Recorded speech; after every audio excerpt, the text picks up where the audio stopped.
Bonjour tout le monde. Alors, joyeux Noël, bon réveillon. Et j'en profite pour vous dire de bien profiter de cette dernière semaine de décembre 2017 parce que 2018 risque de s'annoncer bien plus houleux que 2017. On en reparlera plus tard. Et puis, donc, je profite de mes vœux de Noël pour ceux qui sont tout seuls, pour vous dire, c'est toujours difficile de se retrouver tout seul à Noël, mais vous n'êtes pas seul, hein. Voilà. Vous n'êtes pas seul. Le chemin du chercheur, de celui qui cherche la vérité, qui cherche à retourner à sa source, qui cherche à s'émanciper de ses programmations, le chemin de la brebis qui cherche son chemin, qui cherche sa route dans l'obscurité, est un chemin solitaire en apparence, dans le vécu aussi. Il semble qu'on soit seul, mais on ne l'est pas. Vous avez vu, on est une grande famille quand même sur Internet, on est des milliers, vous avez vu. Même sur mes petites vidéos, il y a des fois, j'ai atteint 35 000, 36 000, 30, 48 000 vues sur certaines vidéos. Moi, un petit alerteur lambda qui n'a même pas de diplôme scientifique, hein, ça crée des gros problèmes pour nos amis cartésiens. Et on est seul. En fait, on est isolé, mais on n'est pas seul, hein. Donc, ne vous sentez pas seul. N'oubliez pas, connectez-vous à la famille d'âmes que nous sommes tous. Et à Noël, ayons tous une pensée les uns pour les autres. Nous ne sommes pas seuls. Alors je profite de cette petite vidéo qui pourrait être courte, parce que bon, le sujet de Noël n'est pas un sujet qui se développerait à l'infini. Il faut quand même pas oublier, je vais pas pourrir les fêtes de vos enfants, mais que Noël est surtout une invention norvégienne à la base, reprise par Coca-Cola, parce qu'au départ, normalement, le Père Noël est vert et blanc, et puis c'était une publicité Coca-Cola où ils ont colorié le Père Noël norvégien en rouge et blanc pour faire une publicité Coca-Cola. Donc c'est les Américains qui, encore une fois, se servent d'une tradition pour faire du business et de l'argent en mélangeant ça avec la naissance de Jésus. Sauf que bon, bah, Jésus, pour sa naissance, il faudrait plutôt faire preuve de dénuement, de compassion, que d'aller enrichir l'industrie agroalimentaire du gavage des canards, de l'abattage des dindes, etc., des oies, d'aller enrichir l'industrie des jouets. Tout ça, c'est de l'industrie américaine, hein. Noël, ça ne sert pas à ça normalement, hein. Ça sert à avoir de la compassion pour celui qui est venu souffrir pour nous libérer de nos péchés. Logiquement, ça devrait plutôt être ça Noël, hein. Bref, enfin bon. J'en profite pour dire que libérez-vous de vos programmations mentales. Voilà. Parce qu'on m'a posé la question, parce que vous avez vu récemment, j'ai eu quelques petits déboires sur Internet avec la communauté cartésienne dite scientifique. Ils me font marrer avec leur diplôme. Mais ils sont venus mettre 435 pouces baissés sur ma dernière vidéo en masse. Et il y en a même un qui a fait une vidéo sur moi. C'est vraiment... Ils sont complètement dingues, il faut le dire. Ils sont dans un ego, ils ont un ego surdimensionné, ces gens-là.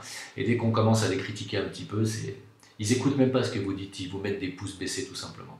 Alors, juste pour vous dire, parce qu'une personne m'a posé la question, m'a dit mais pourquoi ils comprennent pas ce que vous dites? Pourquoi est-ce qu'ils n'arrivent pas à comprendre la simplicité de vos paroles et pourquoi ça les touche pas? Et c'est vrai que c'était une question très, très pertinente, j'ai trouvé, même très intéressante, et qui m'a amené à une méditation. Et cette méditation m'a donné cette réponse, et tout simplement parce que ces gens-là sont programmés. Alors, programmés à quoi? Ils sont programmés de naissance, c'est une question d'éducation, c'est une question de nature d'abord, ils ont une nature mentale, hein, ils ont une nature cartésienne, ils ont un hémisphère gauche plus développé que l'hémisphère droit, ce qui fait que ça les empêche d'avoir une compréhension globale des choses. Par contre, ils ont un besoin de disséquer et de comprendre les mécanismes en disséquant. Sauf que les mécanismes, ça ne se comprend pas forcément en disséquant, ça se comprend aussi en regardant un petit peu d'en haut. Et c'est une chose qu'ils n'arrivent pas à faire. Donc ça les amène à croire en la médecine, à croire en Pasteur, à croire... et c'est très important de voir que ce soit dans le domaine religieux ou que ce soit dans le domaine finalement cartésien, on trouve des gens programmés mentalement, hein, c'est le mental qui se programme et c'est le mental inférieur, hein. Et c'est pour ça qu'ils n'arrivent pas à sortir de leurs conditions. J'ai beau leur expliquer 150 fois de manière toute simple, hein, ce qu'est une vibration, comment justement les vibrations sonores peuvent créer des formes dans un élément simple qui est l'eau, par exemple, comment l'eau peut créer des ondes de forme grâce aux vibrations sonores. Ils ne comprennent pas, ça leur échappe. Je ne sais pas ce qu'il y a de... On pourrait se poser la question de savoir qu'est-ce qui ne va pas chez eux, pourquoi ils ne comprennent pas ça. Mais ils ne comprennent pas parce qu'ils sont programmés. Ils sont programmés à une autre sémantique, à une autre façon de voir les choses, une autre façon de penser, qui finalement les limite eux-mêmes dans un dogme. Alors ça peut être un dogme religieux, hein. Par exemple, le fait qu'on vous ait expliqué à la naissance qu'il ne fallait pas manger de porc. Je connais des juifs et des musulmans, vous avez beau leur expliquer que mais vous pouvez manger du porc, vous n'allez pas mourir. Hein. Il n'y a rien à faire, ils ne peuvent pas manger du porc, parce qu'ils ont été programmés comme ça. Et je pense, dans ma méditation, dans ma réponse qui m'est venue, que le premier pas vers la libération, c'est déjà de s'émanciper de ces programmations. Programmation d'enfance, programmation éducative, et puis programmation mentale de ces certitudes dogmatiques en fait. Arriver à se remettre en question tous les jours, à remettre en question ses croyances et ses principes tous les jours, c'est comme ça qu'on avance et qu'on s'émancipe et qu'on se libère. Et ces gens-là, qui viennent me mettre des pouces baissés en masse sur mes vidéos sans jamais avoir été visionné plus d'une vidéo d'ailleurs sur les 260 que j'ai mises, ces gens-là sont des gens qui ne sont pas capables de se remettre en question et qui sont tellement suffisants et tellement sûrs d'eux parce qu'ils ont des diplômes, mais finalement sont des gens qui sont enfermés dans leurs propres conditions mentales. Et la programmation mentale, ça marche tellement bien qu'on peut même s'auto-programmer. Et pour ceux qui ne me croiraient pas qu'on puisse se faire programmer mentalement, il n'y a qu'à voir les émissions de Mesmer, hein, qui n'est pas du pipeau. Moi, j'ai des gens, des copains, des proches qui sont allés à ces spectacles, qui se sont retrouvés sur la scène alors qu'ils n'ont rien compris. Hein. C'est des gens que je connais. Hein. Ils se sont retrouvés sur la scène à faire l'oiseau, à faire le singe. Ils se sont vus après en vidéo, ils ont halluciné. On peut programmer votre mental à croire que vous êtes n'importe quoi, n'importe qui. On peut vous programmer mentalement à vous réveiller à telle heure la nuit, à faire telle chose, sans que vous sachiez pourquoi vous le faites. On peut programmer des gens à tuer aussi. Hein. Et on peut vous programmer à penser que Dieu va vous punir si vous faites ci, que si vous faites ça, que votre voisin, s'il ne croit pas en Dieu, bah, il faut le tuer, que si votre femme s'est mise en mini-jupe, bah, il faut la tuer parce que Dieu vous l'a dit. On peut programmer n'importe qui à n'importe quoi. Et que tous ces gens qui n'arrivent pas à comprendre la simplicité même, pour reprendre le problème de la vaccination qui arrive en masse, que rien que le simple principe de précaution par rapport, à partir du moment où on a des victimes, des familles qui ont perdu leurs enfants à la suite de vaccination, que le simple principe de précaution devrait suffire à des gens cartésiens à se dire on devrait remettre en question quand même peut-être ce dogme vaccinal, peut-être qu'on devrait être un peu plus prudent et essayer d'aboutir un peu plus les vaccins avant de les imposer comme ça aux populations, qu'à partir du moment où un tribunal européen de cassation a statué sur la dangerosité du vaccin hépatite B qui occasionne la sclérose en plaques maintenant de manière officielle, alors qu'on va vous l'imposer à vos gosses à partir de janvier, ça ne rentre pas dans leur crâne, alors que c'est quand même quelque chose de simple à comprendre. Que le professeur Gérardi est quand même un scientifique. Quand on me demande quels sont tes liens, je leur dis le professeur Gérardi. Il a fait des études sur l'aluminium qui sont avérées une catastrophe. Ils ne comprennent pas. Pourquoi ?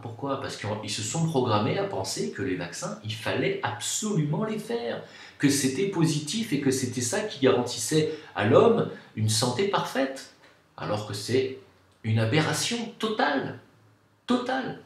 Donc, on ne peut pas, c'est très difficile de déprogrammer quelqu'un qui n'a pas la faculté d'avoir du recul sur lui-même, sur ses propres programmations, et de se dire je vais remettre en question mes dogmes et mes propres programmations mentales. Si la programmation mentale ne fonctionnait pas, il n'y aurait pas de MK Ultra, de programmes secrets à la CIA et dans les officines comme ça un peu secrètes des gouvernements. Bien entendu qu'on peut programmer les gens, on programme les enfants, on peut les détraquer à la naissance en leur faisant croire tout un tas de conneries, quoi. Comment vous croyez qu'on fait pour créer des armées de fanatiques? On prend des enfants très jeunes, on leur met des fusils dans les mains et on leur dit que tuer, c'est bien. Et voilà comment on programme un gosse à devenir, plus tard, un criminel en puissance, quelqu'un qui va aller faire la guerre, qui va aller tuer des femmes et des enfants sans aucun scrupule. Parce que pour lui, tuer, c'est bien. On lui a appris ça depuis qu'il est petit. On peut, vous savez, tout simplement, même avec un animal de compagnie, on peut le programmer. Si vous avez un chien, vous le programmez à attaquer les autres chiens, à se battre, à faire des combats, à devenir fort, à devenir un tueur. Il va aller attaquer des vieilles dames, des enfants derrière lui, il verra pas la différence. Vous en faites un tueur. Et ne croyez pas que vous soyez beaucoup différents des animaux, et des chiens notamment, parce que sur le plan de la nature émotionnelle, qu'on appelle kama manasique, c'est-à-dire mi-mental, mi-émotionnel, c'est-à-dire notre mental inférieur qui est en relation avec notre émotionnel, nous sommes l'égal de l'animal. Nous avons la capacité d'avoir heureusement un mental supérieur que les animaux n'ont pas, qui nous permet de créer et d'avoir une imagination créatrice que les animaux n'ont pas, mais nous partageons avec nos amis animaux, et notamment les chiens et les animaux avancés, cette capacité à être programmés mentalement. Alors, vous l'aurez compris, il s'agit bien du mental inférieur. Et quand on programme un animal à devenir une bête sauvage meurtrière, on peut programmer un être humain à faire exactement la même chose, notamment si on le prend à l'enfance. Voilà la réponse à la question « Pourquoi ces gens-là ne vous écoutent-ils pas? Pourquoi ne comprennent-ils pas tout simplement vos messages ?» Parce qu'ils ne sont pas programmés pour ça et qu'ils n'ont pas l'humilité suffisante pour se dire « Je vais quand même aller faire l'effort, je vais essayer de me remettre en question ». Ils n'ont pas cette humilité-là. Donc, j'ai remarqué que chez les cartésiens, notamment chez les gens qui étudient les mathématiques et les sciences, l'ego est surdimensionné. Surdimensionné. La suffisance d'avoir un QI un peu plus supérieur que les autres les empêche totalement de se remettre en question. C'est très important ce que je dis là. Très important. Et pourtant, croyez-moi, dans la formation que je fais actuellement en énergétique chinoise, où il s'agit purement d'énergie, il y a 4 pharmaciens et un médecin, parce que ce médecin, lui-même, a une pathologie qu'il a depuis 8 ans, qu'il n'arrive pas à soigner lui-même avec sa chimie, avec ses médicaments, et qu'il est en train de comprendre maintenant, dans notre formation, à voir le corps différemment, et à concevoir la guérison différemment, et à concevoir les organes et la relation entre eux différemment, et que quand il y a 3 ans, quand il est arrivé, qu'il ne voyait pas le lien qu'il pouvait y avoir entre le cœur et les reins, parce que sur le plan physiologique, il n'y a pas de raison qu'il y ait de lien, et pourtant il y en a, à savoir que le streptocoque, par exemple, est un germe d'infection qui va se fixer sur les reins, et c'est un germe qui va aussi se fixer sur le cœur. Vous allez comprendre pourquoi. Ben, en médecine chinoise, c'est tout à fait logique, parce que le rein est en relation directe avec le cœur, et c'est le rein qui envoie l'énergie au cœur, et que quand quand on a un miasme sur les reins du style streptocoque, il va aller ensuite se balader dans le cœur. Voilà. Et je vous dis ça d'autant plus que je vais me permettre de vous raconter une petite anecdote personnelle, c'est que je viens d'avoir ma mère au téléphone, voilà, je vous parle de quelque chose de perso, et elle me dit « ton père ça va pas du tout ». Ça fait 1 an que moi je lui ai diagnostiqué de gros problèmes intestinaux, des germes intestinaux, et une déficience de l'énergie du rein, hein, donc il a des problèmes cardiaques. Et je l'ai envoyé chez un ami thérapeute à côté de chez eux, il n'a pas voulu y aller parce qu'il ne croit qu'à la médecine chimique, vous voyez. Et ma mère m'a dit, bah, ça fait 1 an que tu lui as dit ça, bah, maintenant il ne peut plus manger, il n'arrive plus à avaler. Il a des infections urinaires à répétition, donc il a germe intestinal, très probablement hélicobactère sur l'estomac, et il a un streptocoque sur les reins maintenant. Donc, parce que quand vous êtes en vide d'énergie du rein, vous avez les germes qui rentrent. Hein. Donc maintenant, il a un streptocoque sur les reins, d'où les infections urinaires, bien entendu. Et qu'est-ce qui va se passer si je ne fais pas quelque chose en urgence, parce qu'il va falloir que j'y aille, hein. Il va se passer que le strepto va monter dans le cœur, et puis au revoir. Hein. Voilà. Donc, vous voyez, mon propre père ne m'écoute pas.